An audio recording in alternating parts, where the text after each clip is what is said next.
Hello बेटा, आज का हमारा टॉपिक है फीमेल रिप्रोडक्टिव सिस्टम। बेटा फीमेल रिप्रोडक्टिव सिस्टम जो है ना, ये मेल से थोड़ा कॉम्प्लेक्स है और मेल के नतीजे में ये रिप्रोडक्टिव सिस्टम थोड़ा सा एडवांस लेवल का है और इसमें थोड़े ऑर्गन्स वगैरह भी ज़्यादा आते हैं और इनमें चेंजेस वगैरह वो भी एज़ कम्पेयर टू मेल के रिप्रोडक्टिव सिस्टम से थोड़ी ज़्यादा है, क्योंकि मेल जो है ना उसका एक ही काम है, बस स्पर्म बनाना, स्पर्म को रिलीज करना, उसको मैच्योर करना। फीमेल जो है ना उसका काम है जो स्पर्म की तरह गैमेट को भी बनाना है, एग को भी, पर उसके साथ साथ बच्चे को भी पैदा करना है। मेल का काम बच्चे को पैदा करना नहीं है, सिर्फ गैमेट बनाना है मेल के रिप्रोडक्टिव सिस्टम का। पर फीमेल रिप्रोडक्टिव सिस्टम के दो काम आते हैं, एक तो गैमेट को भी बनाता है रिप्रोडक्टिव सिस्टम और उस गैमेट को डेवलप ही करता है बेबी के अंदर या एम्ब्रियो के अंदर या वॉर्म या बच्चे के अंदर या फीटस के अंदर। तो इस वजह से फीमेल रिप्रोडक्टिव सिस्टम थोड़ा सा कॉम्प्लेक्स रिप्रोडक्टिव सिस्टम है और इसमें आर्गन वगैरह भी ज़्यादा आते हैं।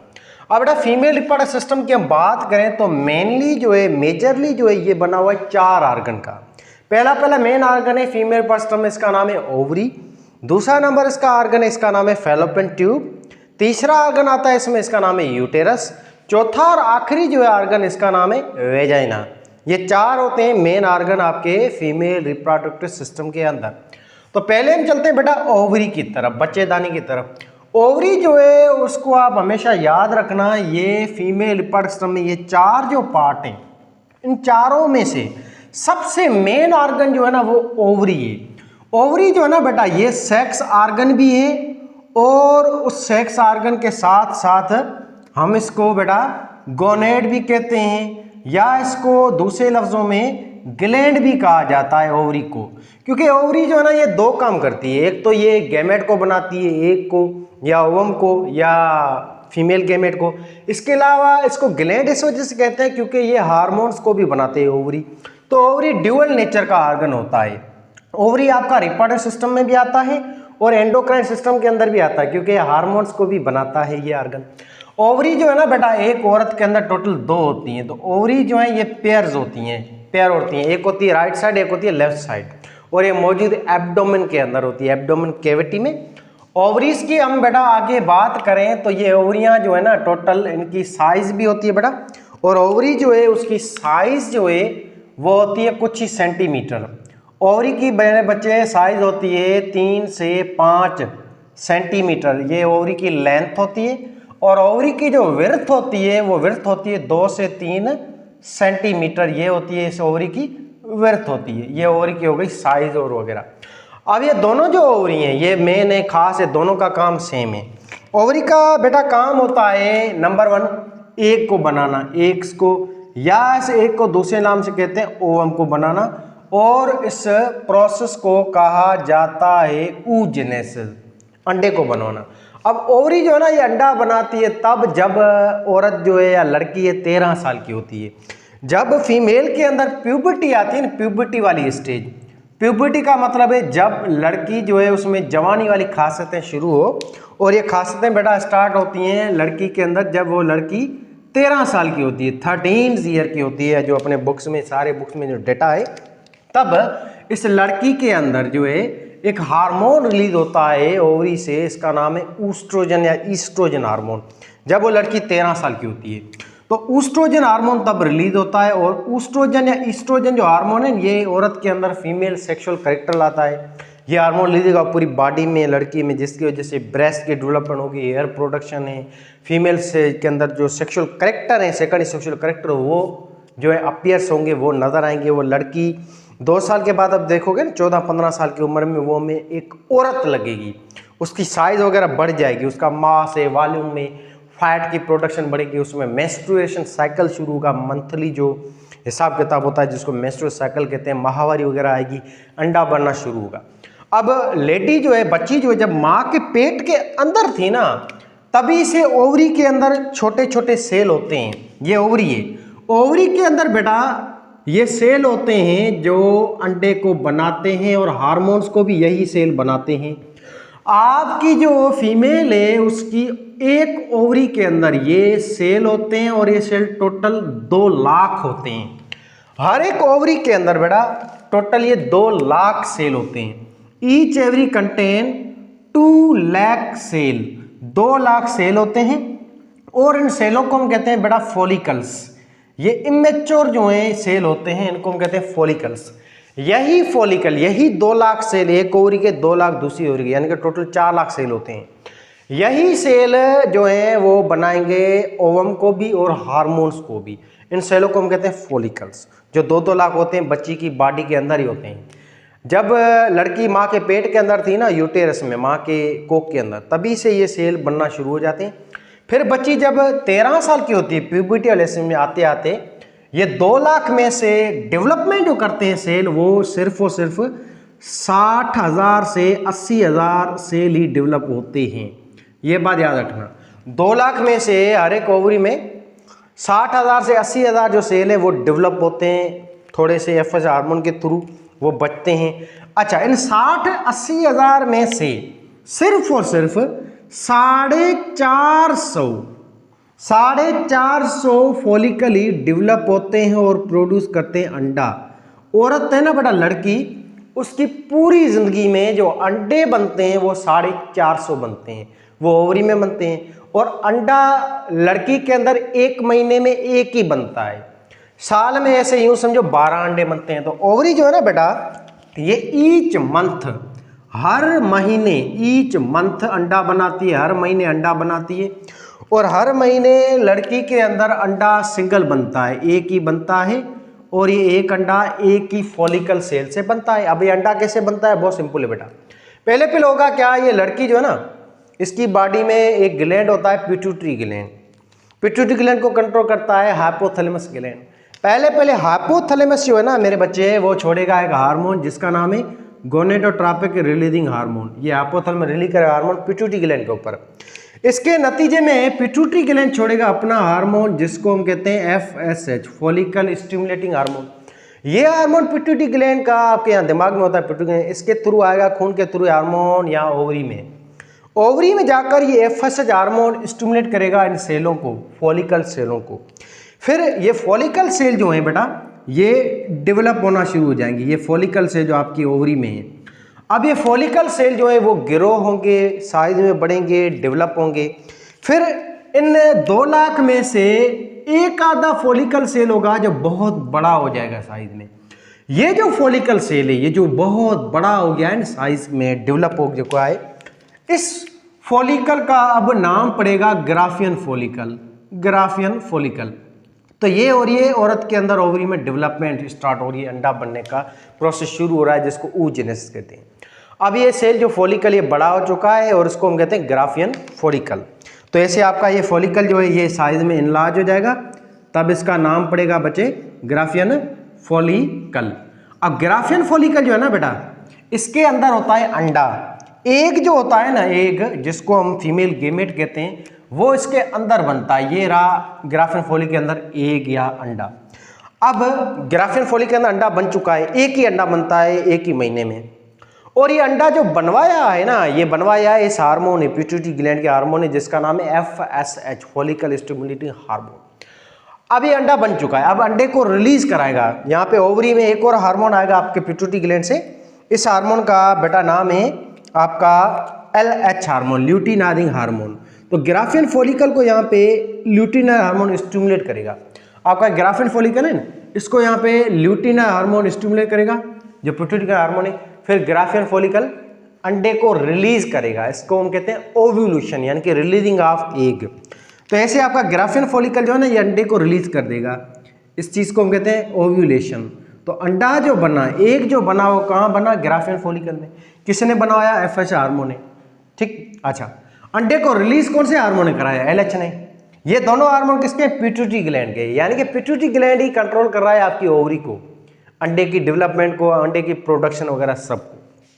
तो ग्राफियन फॉलिकल ने बेटा एक चीज बनाई है, एग या अंडा। दूसरी चीज ये ग्राफियन फॉलिकल बनाता है हार्मोन को, और बेटा इस हार्मोन का नाम है ऊस्ट्रोजन या ईस्ट्रोजन। ये जो हार्मोन है ऊस्ट्रोजन है ईस्ट्रोजन, इसको भी बनाने वाला ग्राफियन फॉलिकल है। और इस हार्मोन को बनवाने वाले 2 हार्मोन होते हैं ऊस्ट्रोजन हार्मोन को। एक हार्मोन FSH होता है पिट्यूटरी का, दूसरा होता है LH, ल्यूटिनाइजिंग हार्मोन। FSH जो हार्मोन है, ग्राफियन फॉलिकल से डायरेक्ट ऊस्ट्रोजन बनवाता है। तो FSH दो काम करता है, एक तो अंडे को बनवाता है ग्राफिन फॉलिकल से, दूसरा ईस्ट्रोजन हार्मोन को बनाता है।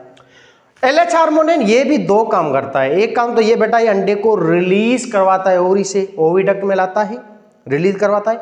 दूसरा LH का काम है ये भी ईस्ट्रोजन हार्मोन को प्रोड्यूस कराता है, और ये हार्मोन प्रोड्यूस कराता है थीका सेलों से, जो ओवरी के अंदर सेल होते हैं वो थीका सेल फिर टेस्टोस्टेरोन हार्मोन बनाते हैं, फिर टेस्टोस्टेरोन कन्वर्ट होता है ईस्ट्रोजन हार्मोन के अंदर। ऐसे LH हार्मोन को भी बनवा रहा है। LH टोटल दो हार्मोन बनवाता है आपकी ओवरी से। जैसे ये ग्राफिन फॉलिकल बस्ट हो गया, इसको बस्ट किया LH ने, रप्चर हो गया, तो इससे एक ये सिंगल अंडा बना था, अंडा रिलीज हो गया है ओवरी से, और ये अंडा अब आ जाएगा यहाँ इस नाली में, इस ट्यूब में, जिसका नाम है ओविडक्ट। अब ग्राफिन फॉलिकल बस्ट हो गया है, ये अब रप्चर हो गया है। अब रप्चर्ड ग्राफिन फॉलिकल को हम बाद में बेटा बुलाएंगे कार्पस ल्यूटियम। तो आपका ग्राफिन फॉलिकल जो है ना, ये जब टूट जाएगा, ऐसे अंडा जब रिलीज हो जाएगा ना, तभी ग्राफिन फॉलिकल का नाम चेंज होके पड़ेगा, इसका नाम कार्पस ल्यूटियम पड़ेगा। और ये जो अब रप्चर ग्राफिन फॉलिकल है, जिसमें अंडा जैसे ही निकल गया, अब इसका नाम कार्पस ल्यूटियम पड़ा नहीं, ये बनवाने वाला भी कौन है? LH हार्मोन है। ठीक, अच्छा, अब कार्पस ल्यूटियम को अगेन LH स्टिमुलेट करता रहेगा, और ये कार्पस ल्यूटियम अब एक और हार्मोन बनाएगा। इस हार्मोन का नाम है प्रोजेस्टेरोन, या इसको हम कहते हैं फीमेल प्रेगनेंसी रेगुलेटिंग हार्मोन। तो आपकी ओवरी के अंदर है बेटा फॉलिकल्स, देखो तीन काम कर रहे हैं, एक तो अंडा बनवा रहे हैं और दो हार्मोन भी बना रहे हैं, ईस्ट्रोजन और प्रोजेस्टेरोन को। तो फॉलिकल जब, जिसका नाम ग्राफिन फॉलिकल था, वो अंडा बना रहा है और ईस्ट्रोजन को भी बना रहा है। जैसे अंडा रिलीज हुआ था तब इसका नाम चेंज होके पड़ा कार्पस ल्यूटियम, और कार्पस ल्यूटियम भी एक हार्मोन बना रहा है जिसका नाम है प्रोजेस्टेरोन हार्मोन। जो ये अंडा रिलीज हुआ ना, अगर अंडे को स्पर्म मिल गया तो बच्चा पैदा हो जाएगा, प्रेगनेंसी होगी ना, तो इस प्रेगनेंसी को मेंटेन करना इस हार्मोन का काम है, जिसका नाम है प्रोजेस्टेरोन। और प्रोजेस्टेरोन हार्मोन बना कौन रहा है? कार्पस ल्यूटियम, और किसके थ्रू बना रहा है? LH हार्मोन की स्टिमुलेशन की वजह से। तो ये थी आपकी ओवरी। आप देखो ओवरी में क्या क्या बन रहा है। ओवरी के अंदर तीन हार्मोन बन रहे हैं, दो हार्मोन बनते हैं एक्चुअली, एक प्रोजेस्टेरोन और ईस्ट्रोजन। तीसरा हार्मोन भी बनता है जो हम डिस्कस नहीं करते हैं, एक और चीज बनती है अंडा, एग। तो ये मेन तीन मोटी मोटी चीजें आपकी ओवरी बना रही है, और ओवरी को कंट्रोल कर रहा है purely and purely pituitary gland अपने दो हार्मोन के थ्रू, FSH और LH के थ्रू। तो ऐसे अंडा बनाए, इस अंडे बनने वाले बेटा प्रोसेस को हम कहते हैं oogenesis, formation of egg. This process is called oogenesis। तो यहाँ पे oogenesis हुआ है, और oogenesis लेडी के अंदर, औरत के अंदर स्टार्ट होता है 13 साल की उम्र में, और ये जाके खत्म होता है प्रोसेस अप टू मीनोपॉज 50 साल की उम्र में। oogenesis का फॉर्मेशन है स्पर्म। अब स्पर्म जो, सॉरी एग अंडा, अब ये अंडा जो बना है ना बेटा, ये अंडा हैप्लॉइड है, और ये अंडा बना है मेयोसिस डिवीजन से, और ये सेल जो है बेटा ये हैप्लॉइड सेल है, ठीक है।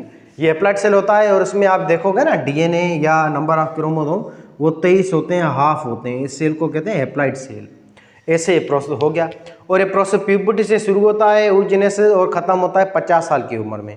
अब पहली बार लड़की को खून आता है ज़िंदगी में, पहली बार ब्लीडिंग चलती है। ये तब चलती है जब ईस्ट्रोजन हार्मोन उसकी लाइफ में पहली बार रिलीज होता है ना, और ये हार्मोन पहली बार रिलीज होता है 13 साल की उम्र में, जिसको प्यूबर्टी स्टेज कहते हैं। तब ये ईस्ट्रोजन हार्मोन फीमेल के अंदर मेंस्ट्रुएशन साइकिल स्टार्ट करता है, मंथली वाला सिस्टम, जिसमें औरत को खून निकलता है।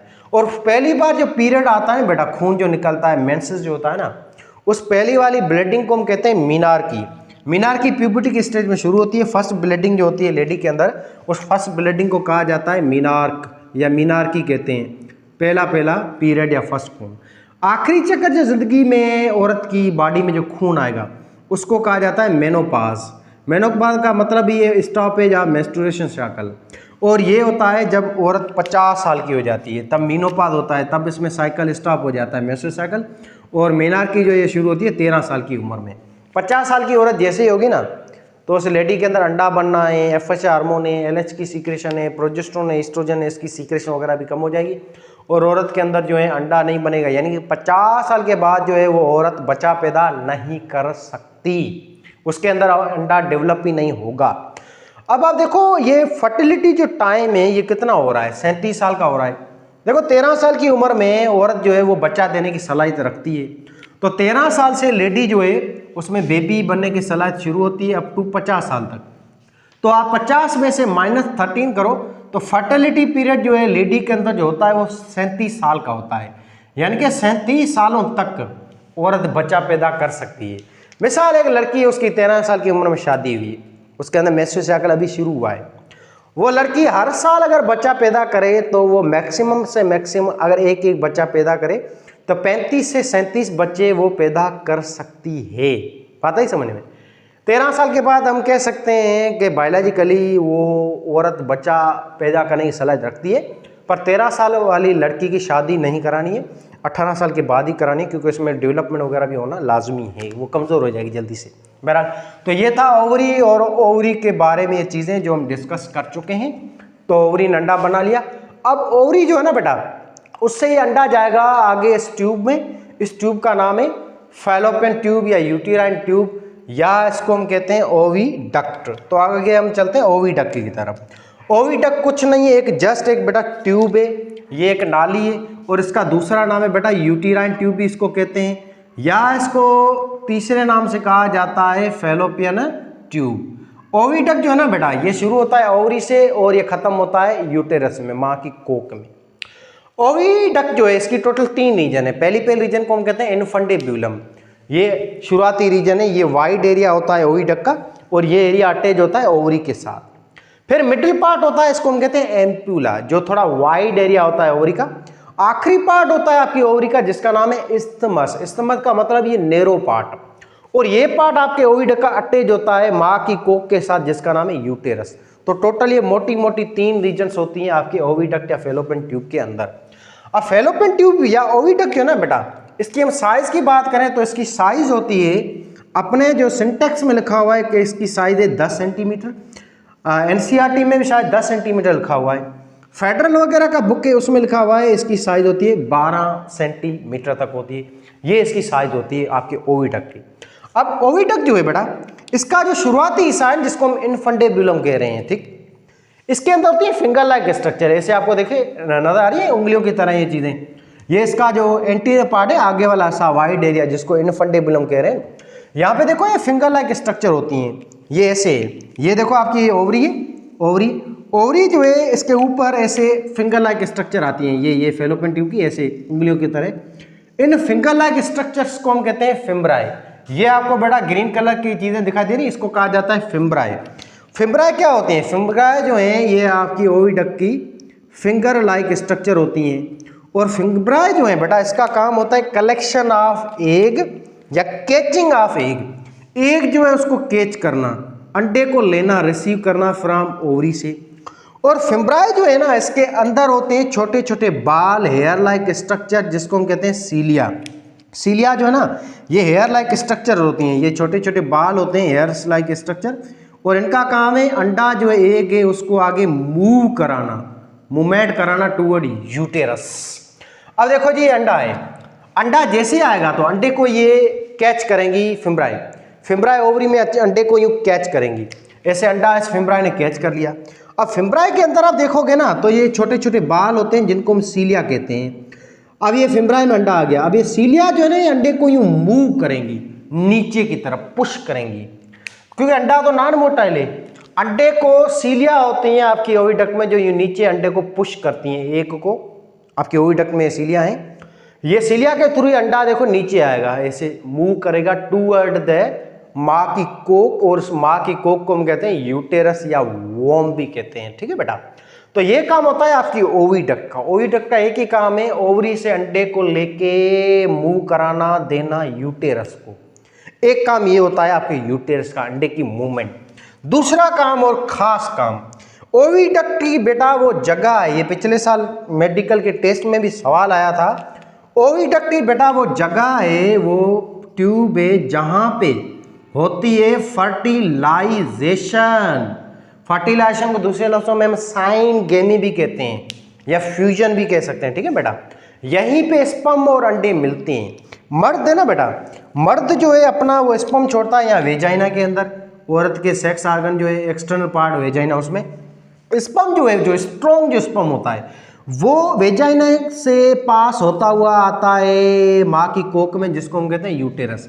यहाँ से स्पर्म मूव होता हुआ जाता है टूवर्ड फैलोपियन ट्यूब या ओविडक्ट, यहाँ पे स्पर्म आता है ओविडक्ट में, और सामने से जो अंडा आ रहा है और इधर से स्पर्म आ रहा है, तो इन दोनों की जो मूवमेंट होती है अंडे की और स्पर्म की, ये एंटी पैरेलल है, एक दूसरे के अपोजिट होती है। ठीक है बेटा, तो अंडा ऐसे आ रहा है और स्पर्म ऐसे आ रहा है, डाउनवर्ड से अपवर्ड आ रहा है, अंडा जो है अपवर्ड से डाउनवर्ड आ रहा है, फिर ये दोनों यूं मिल जाते हैं, दो जिस्म एक जान हो जाते हैं, इसको हम कहते हैं फर्टिलाइजेशन। तो फर्टिलाइजेशन भी ओविडक्ट पे ही होती है। ऐसे जैसे अंडा और स्पर्म मिल गए तो इससे जाइगोट बन जाएगा, डिप्लॉइड या हैप्लॉइड, हैप्लॉइड सेल बनेगा। यस, इस हैप्लॉइड सेल को हम कहेंगे जाइगोट। तो जाइगोट भी यहीं पे बनता है, जिसको हम कहते हैं ओविडक्ट। यहीं पे फर्टिलाइजेशन हुई, यहीं पे एग और स्पर्म का संगम हुआ, मेलाप हुआ, मिल गए दोनों, खुश हो गए और यहाँ पे जाइगोट बना। अब जाइगोट यहाँ पे कन्वर्ट होगा अलग अलग सेलों में, इस कंडीशन को कहते हैं क्लीवेज। यहाँ पे एम्ब्रियोजेनेसिस शुरू हो जाती है। फिर जाइगोट एक सेल है ना, डिप्लॉइड सेल है। डिप्लॉइड सेल कैसे, देखो स्पर्म जो है ना बेटा, उसमें टोटल थे 23 डीएनए या क्रोमोसोम। स्पर्म में 23 डीएनए थे और अंडे में भी 23 थे। तो 23 और 23 जब दोनों ऐसे सेल मिलेंगे तो एक सेल बड़ा बनेगा। इस सेल में कितने हो जाएंगे सेल, 46 सेल जो होंगे ना, जिसमें डीएनए होंगे ना, ऐसे सेल को हम कहते हैं डिप्लॉइड सेल। तो जाइगोट डिप्लॉइड सेल है जो दो हैप्लॉइड सेलों के मिलने से बनता है। अब ये जाइगोट जो नीचे आएगा, ओविडक्ट जाइगोट को ले आएगा नीचे यहाँ यूटेरस के अंदर, फिर यूटेरस में जाके ये जाइगोट इम्प्लांट होगा, यानी कि अंदर एंडोमेट्रियल लेयर में समा जाएगा, इसके अंदर आ जाएगा। फिर ये जाइगोट डेवलप होगा 9 महीने के बाद एक बच्चे के अंदर, बेबी के अंदर, छोटे नन्हे मुन्ने से चिल्ड्रेन या बच्चे के अंदर, बेबी के अंदर, और बेबी को डेवलप कराना ये यूटेरस का काम होता है। यही था आपके ओविडक्ट का काम जो हम डिस्कस कर चुके हैं। अब आगे चलते हैं यूटेरस की तरफ। तो यूटेरस है ना बेटा, इसको माँ की कोख कहते हैं। यूटेरस का दूसरा नाम है वॉम्ब कहते हैं, या अपनी लोकल लैंग्वेज में माँ की कोख कहते हैं। ठीक है, यहाँ पे बच्चा पैदा होता है, डेवलप होता है। यूटेरस है ना बेटा, ये आपका कनेक्ट होता है ओविडक्ट के साथ, ओविडक्ट की इस्थमस रीजन के थ्रू। और यूटेरस में दो चीजें आती हैं। अगर फर्टिलाइजेशन हुई है तो यूटेरस के अंदर जो है ना वो क्लीवेज आएगा, माना 8 से 10 सेलों का एक मास आएगा, क्योंकि जाइगोट डिवाइड होता रहता है ना, 4, 5, 8 सेल बन जाते हैं जाइगोट में। तो जाइगोट एक्चुअली ऐसे मोरुला स्टेज में तब तक आ जाता है, थोड़ा सा यूं, इसमें बहुत सारे सेल हो जाते हैं। या फिर ये अगर अंडा है, उसको स्पर्म नहीं मिला है, तो खाली अंडा ही आएगा और अंडा या यूटेरस में रहेगा। 2-3 दिनों के बाद अंडा डीजेनरेट हो जाएगा, खराब हो जाएगा। तो यूटेरस का मेन पर्पज यही है कि जाइगोट को डेवलप कराना और उसको कन्वर्ट करना, एक बच्चे के अंदर, बेबी के अंदर एक जिंदगी को पैदा करना, यह काम होता है यूटेरस का या माँ की कोख का। यूटेरस है ना बेटा, ये आपका टोटल बना हुआ है 3 रीजन का। यूटेरस की पहली रीजन है, इसको हम कहते हैं फंडस। दूसरी रीजन होती है, इसका नाम है बॉडी। तीसरी रीजन होती है, इसका नाम है सर्वेक्स। ये आपकी यूटेरस की टोटल 3 रीजन होती हैं। ये बैक साइड जो रीजन है ना, नजर आ रही है ना आपको, इसका नाम है आपकी बॉडी। ये यूटेरस की बॉडी रीजन है, ये बैक साइड वाली रीजन है यूटेरस की, नंबर 1। मेन जो रीजन है, सबसे बड़ी जो रीजन है यूटेरस की, ये सेंट्रल रीजन है, मिडिल रीजन है। इस यूटेरस की सेंट्रल या मिडिल रीजन का नाम है बेटा बॉडी, के बाद ये है फंडस। ठीक है बेटा, तो ये आपकी ओवरऑल यूटेरस की रीजन से। एक मिनट, तो ये बैक साइड वाली रीजन है, इसका नाम है फंडस। ये थोड़ा टंग स्लिप हो गई, चाय नहीं मिली अभी टीचर को, इस वजह से। ये फंडस है और ये सेंट्रल है, ये बॉडी है। फिर आगे वाला ऐसा ये नैरो पार्ट है, इसका नाम है सर्वेक्स। जो सर्वेक्स ये लिखा हुआ है, ठीक है बेटा। अच्छा जी, सर्वेक्स का नैरो पार्ट होता है, बिल्कुल यूँ नैरो पार्ट होता है, थोड़ा ये सही नहीं बनाया है, ठीक। तो ये थोड़ा सा यूँ नैरो पार्ट होता है। सर्वेक्स के इस नैरो पार्ट को कहा जाता है इस्थमस। ठीक है बेटा, इस्थमस इसको कहा जाता है। और ये आखिरी पार्ट होता है आपके सर्वेक्स का, ये नैरो पार्ट है, इसका नाम है इस्थमस। ये होता है ओवरऑल यूटेरस, माँ की कोख, जिसकी 3 रीजन है, फंडस है, बॉडी है, सर्वेक्स है। अब ये जो जाइगोट है, ये चेंज हुआ है ना, बच्चे के अंदर डेवलप हो रहा है, ये यहाँ पे आएगा यूटेरस में। और यूटेरस के अंदर टोटल 3 लेयर होती हैं, टोटल 3 लेयर है यूटेरस की। अगेन एक लेयर है, इसका नाम है पेरीमेट्रियम, और उसके मिडिल रीजन होती है, मिडिल लेयर होती है, इसका नाम है मायोमेट्रियम। उसके बाद बेटा इसकी इनर लेयर है, मेन लेयर है, इसका नाम है एंडोमेट्रियम। ये होती है मेन लेयर, एंडोमेट्रियम। पेरीमेट्रियम जो है ना आपके यूटेरस की आउटर लेयर है, ये ऐसे पेरीमेट्रियम लेयर है, ये आउटर लेयर है यूटेरस की, ये रही आउटर लेयर, जिसका काम है कि प्रोटेक्शन वगैरह। इनर लेयर ये है, इसका नाम है मायोमेट्रियम। मायोमेट्रियम जो है ना, इसका बहुत खास काम है। जब बच्चा बड़ा हो जाएगा, डेवलप हो जाएगा, जब ये जायगोट चेंज हो जाएगा ना, छोटे से नन्हे मुन्ने बेबी के अंदर, बच्चे के अंदर ना, तब ये मायोमेट्रियम ही वो लेयर होती है जो डिलीवरी कराती है। इसके ऊपर ऑक्सीटोसिन जाके एक्ट करता है हार्मोन, जिसके नतीजे ये लेयर कॉन्ट्रैक्ट होगी और ऑक्सीटोसिन हार्मोन वेजाइना को खोलेगा, सर्वेक्स को भी खोलेगा। पीछे से ये आपका यूट्रस कॉन्ट्रैक्ट होगा, जिसके नतीजे बच्चा यूँ बाहर पुश होगा, जिसको हम डिलीवरी कहते हैं। तो मायोमेट्रियम का काम होता है डिलीवरी कराना, बच्चे की डिलीवरी कराना। ऑक्सीटोसिन हार्मोन इसी के ऊपर एक्ट करता है, ये बात है याद रखना, ठीक है बेटा। तो मायोमेट्रियम जो है ये डिलीवरी कराती है और इसी के ऊपर ऑक्सीटोसिन हार्मोन जो है वो एक्ट करता है, जो डिलीवरी कराता है, डिलीवरी हार्मोन है ये। एंडोमेट्रियम लेयर सबसे ज़्यादा खास लेयर है। ये जो इनर लेयर है आपको नजर आ रही है, ये एंडोमेट्रियम लेयर है, जो स्पंजी लेयर है। बहुत सारी खून की नालियाँ यहाँ पे मौजूद है और ये सबसे बड़ी लेयर भी है, बहुत सारी थिक लेयर होती है। इसमें खून की नालियाँ होती हैं, ब्लड वेसल भी बहुत सारी होती हैं। एंडोमेट्रियम में वो लेयर होती है जिसमें बच्चा डेवलप होता है, बेबी डेवलप होता है। इसी लेयर से प्लेसेंटा बनती है, जो बेबी को एक लेयर होती है जो कवर करती है बच्चे को और बच्चे को प्रोटेक्ट करती है।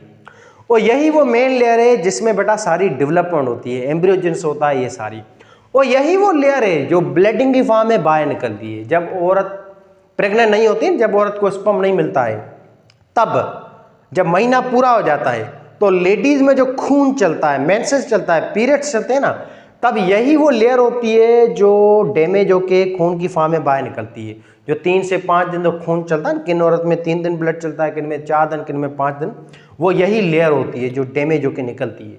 और उस लेयर को मेंटेन करना, ग्रो करना, साइज में इंक्रीज करना, ये 2 हार्मोन्स का काम होता है। इस लेयर को मेंटेन करना, इसको ग्रो करना, इसको डेवलप करना। एक हार्मोन है बेटा, इसका नाम है ईस्ट्रोजन हार्मोन। दूसरा जो सबसे खास हार्मोन है जो इस लेयर को मेंटेन करता है सबसे ज्यादा, उसका नाम है प्रोजेस्टेरोन हार्मोन।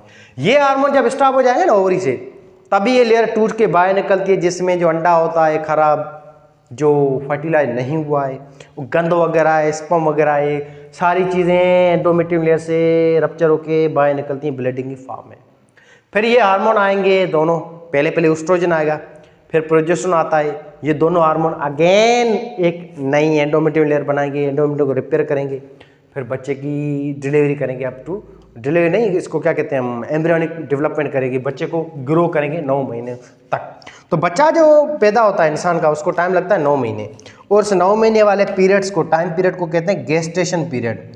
तो आपके यूटेरस है ना बेटा, इसमें गेस्टेशन पीरियड जो होता है, यानी कि टाइम पीरियड, कितने टाइम के बाद बच्चा बाकायदे तैयार होता है, डेवलप होता है, उसकी डिलीवरी होती है।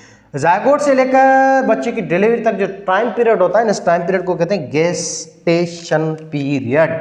और गेस्टेशन पीरियड होता है ना ह्यूमन का, इंसान का, वो अपने बुक्स में जो लिखा हुआ है वो होता है 40 वीक्स, या कहीं पे लिखा हुआ है 38 वीक या 42 वीक्स। तो 2-3 हफ्ते आगे पीछे होते रहते हैं, खैर कोई मसला नहीं है।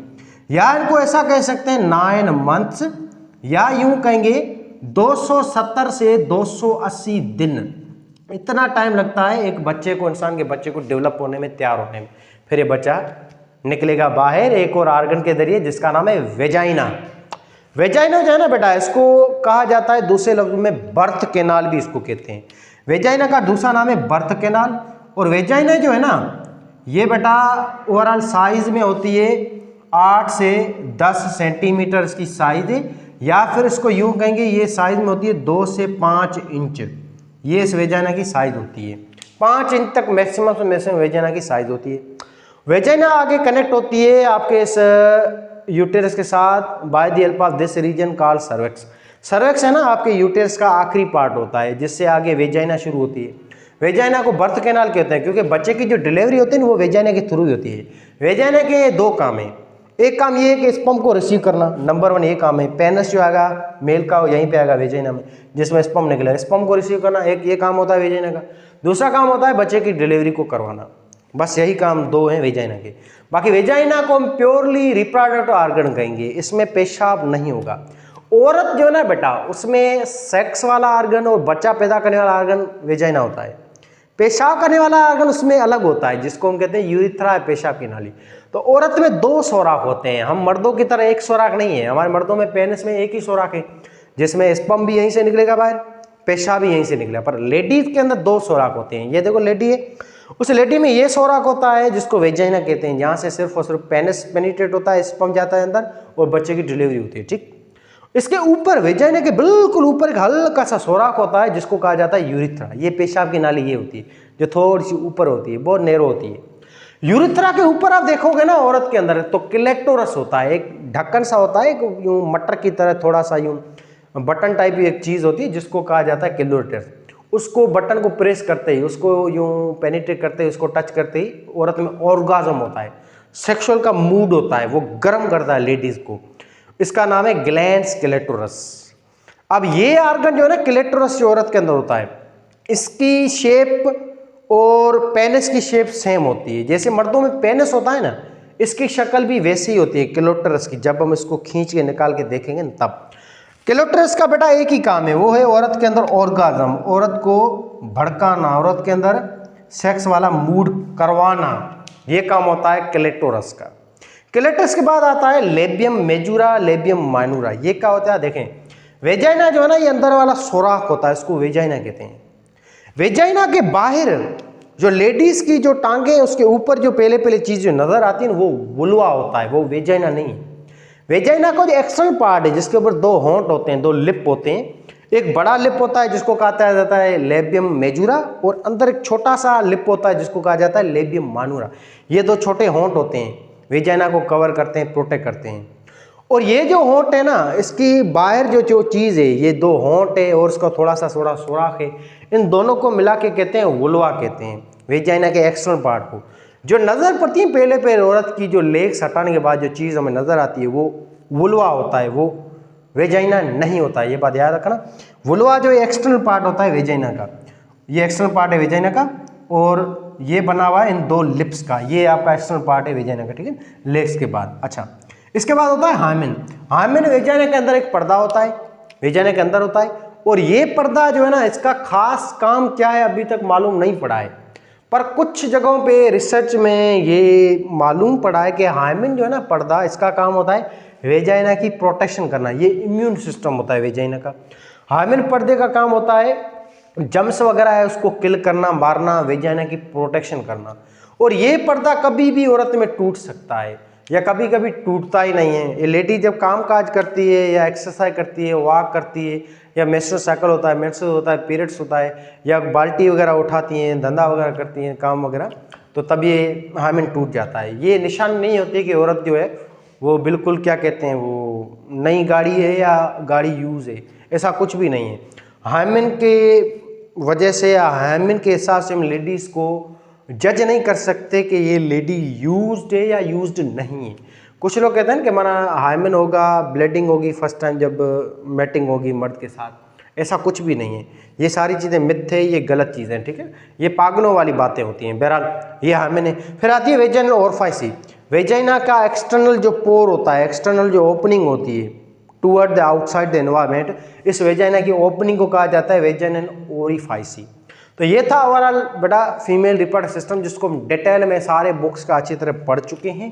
अब थोड़ा इसका ओवरव्यू करते हैं। फीमेल रिप्रोडक्टिव सिस्टम बना हुआ है ओवरी का। ओवरी मेन ऑर्गन है जो बेटा हार्मोन को भी बनाती है, अंडे को भी बनाती है। फीमेल के अंदर आपके फॉलिकल सेल होते हैं जो डेवलप करते हैं एग को और हार्मोन्स को भी, और फीमेल की ओवरी को कंट्रोल करते हैं पिट्यूटरी ग्लैंड के हार्मोन जिसका नाम है FSH और LH। FSH हार्मोन फॉलिकल को डेवलप करता है इनटू ग्राफेन फॉलिकल, फिर ग्राफेन में एस्ट्रोजन और एग को छोड़ता है। तो LH ग्राफेन फॉलिकल को स्टिमुलेट करता है, फिर अंडा ऐसे रिलीज होता है। इस चीज़ को कहते हैं आपका ओव्यूलेशन। ओव्यूलेशन शुरू होती है लेडीज में जब औरत 13 साल की होती है, इस कहते हैं प्यूबर्टी, और पहली बार खून आता है। इस पहली बार वाले खून को हम कहते हैं मीनार्की। आखिरी बार जो खून आता है इसको कहते हैं मीनोपॉज। ये फर्टिलिटी टाइम पीरियड है, जो फर्टिलिटी टाइम पीरियड होता है टोटल औरत में 37 साल तक होता है। ऐसे ओवरी की जो साइज है बेटा वो होती है 3 से 5 सेंटीमीटर लेंथ है, 2 से 3 सेंटीमीटर इसकी विड्थ है। टोटल ओवरी में 2 लाख फॉलिकल होते हैं जो डेवलप होते हैं 450 एग में। पूरी जिंदगी में औरत में 450 अंडे ही बनते हैं साल में, यानी कि 12 अंडे। ओवरी के हम लोकेशन की बात करें बेटा तो ओवरी मौजूद होती है, ओवरी है यूटेरस से आर्गन दोनों पार्ट के बीच में होता है। अब ये हम बात करें तो ओवरऑल ओवरी की, तो ये मेन आर्गन है क्योंकि ग्लैंड भी है, गोनेड भी है, सेक्स आर्गन ये हो गया। अब आगे हम चलते हैं ओवरी के बाद ओविडक्ट पे। ओविडक्ट का काम क्या था बेटा? ओविडक्ट का काम यही था आपके अंडे को लेना ओवरी से और स्पर्म को मिलाना और फर्टिलाइजेशन करना। ओविडक्ट की साइज थी 10 सेंटीमीटर या 12 सेंटीमीटर केज करना। इसमें फिम्ब्रा और सीलिया होते हैं जो एक को मूव कराते हैं। फिर आता है यूटेरस। बड़ा यूटेरस से होता है, इसको दूसरे नाम से वोम कहते हैं। माँ की कोख, इसकी 3 रीजन है, फंडस है, बॉडी है, सर्वेक्स है, ठीक है बेटा। फंडस जो है ये पीछे वाली साइड होती है, बॉडी मेन सेंट्रल पार्ट होता है आपके यूटेरस का, फिर सर्वेक्स आगे वाला पार्ट होता है। इसके नेरो पॉइंट को हम कहते हैं, सर्वेक्स के नेरो पॉइंट को इस्थमस कहते हैं। अच्छा, एक और चीज रह गई, यूटेरस की जो शक्ल होती है ये पियर शेप होती है, इन्वर्टेड पियर, आड़ू की तरह होती है इसकी शक्ल। और ये यूटेरस मौजूद होता है बिटवीन आवर, यूँ कह सकते हैं ब्लेडर और रेक्टम के बीच में। हम ऐसे जब देखें ना, औरत जब ऐसे खड़ी होगी तो आगे मसाना होगा, पीछे उसका एनस है, एनस के ऊपर आर्गन होता है रेक्टम, इन दोनों के बीच में होता है माँ की कोख, जिसको हम यूटेरस कहते हैं। ये इसकी साइज है, लोकेशन है। फिर इसकी साइज है वो कहीं पे लिखी हुई नहीं है तो वो हम नहीं पढ़ेंगे। गेस्टेशन पीरियड होता है, यहाँ पे बच्चा डेवलप होता है 40 हफ्तों में या 9 महीनों में बेबी जो है वो डेवलप होता है, तैयार होता है। और इसकी टोटल 3 लेयर है, perimetrium, myometrium, endometrium. Perimeter external layer जो प्रोटेक्ट करती है, मायोमेट्रियम मिडिल लेयर है जो डिलीवरी कराती है बच्चे की, ऑक्सीटोसिन इसके ऊपर एक्ट करता है। इनर लेयर ये बड़ी सी थिक और वेस्कुलर लेयर है, स्पंजी लेयर है, खून की नालियों बनी हुई। यहाँ पे बच्चे की डेवलपमेंट होती है, बच्चा यहीं पे अंदर डेवलप होता है, प्लेसना वगैरह यहीं पे बनती है। और इस लेयर को बढ़ाते जाते हैं हार्मोन, प्रोजेस्टेरोन, खास तौर पे फिर ऊस्ट्रोजन भी है। इसकी वजह से यूट्रस साइज में भी बढ़ता रहता है, जिसमें बच्चा पैदा होता है। माँ जो आपने देखा होगा ना, औरत का पेट जब बड़ा होता है 9 महीने तक, जैसे 3 मंथ हो गए तो धीरे धीरे वो लेडी का पेट निकलना बाहर शुरू होता है। तो वो एक्चुअली बढ़ता क्या है साइज में, वो यूट्रस बढ़ता है। और यूट्रस को बढ़ाने वाला प्रोजेस्टेरोन हार्मोन होता है, मेन हार्मोन। फिर वेजाइना थी, वेजाइना हम पढ़ चुके हैं, इसकी साइज 8 से 10 सेंटीमीटर है। वेजाइना का 2 ही काम है, एक तो बच्चे की डिलीवरी और स्पर्म को लेना और पेनिस को लेना, ठीक है। ये वेजाइना जो है ना, ये मेन सेक्स आर्गन नहीं है। वेजाइना को दूसरे लफ्जों में एक्सटर्नल जेनिटलिया कहते हैं, ये बात याद रखना। औरत के जो 4 आर्गन्स है ना, ओवरी है, ओविडक्ट है, यूट्रस है, इन 3 आर्गन को कहा जाता है internal genitalia, internal sex organ. Vagina को कहा जाता है एक्सटर्नल जेनिटलिया या एक्सटर्नल सेक्स आर्गन। इसके बाद 2 हॉन्ट होते हैं, लेबियम मेजूरा, लेबियम मेनूरा, और इस दोनों को ओवरऑल मिला के हम कहते हैं वुल्वा। और उसकी वेजाइना की एक्सटर्नल ओपनिंग को कहा जाता है वेजाइनल ओरिफिस। इसके अंदर पर्दा होता है जो प्रोटेक्ट करता है, इसका नाम है हाइमेन। और ऊपर ढक्कन सा होता है जो पेशाब की नाली के बिल्कुल ऊपर होता है, इसको क्लिटोरिस कहते हैं, जो ऑर्गाज्म करवाता है। ये था आपका ओवरऑल फीमेल रिप्रोडक्टिव सिस्टम, जो हम सब कुछ पढ़ चुके हैं। बाकी कोई सवाल कन्फ्यूजन है तो जरूर पूछें।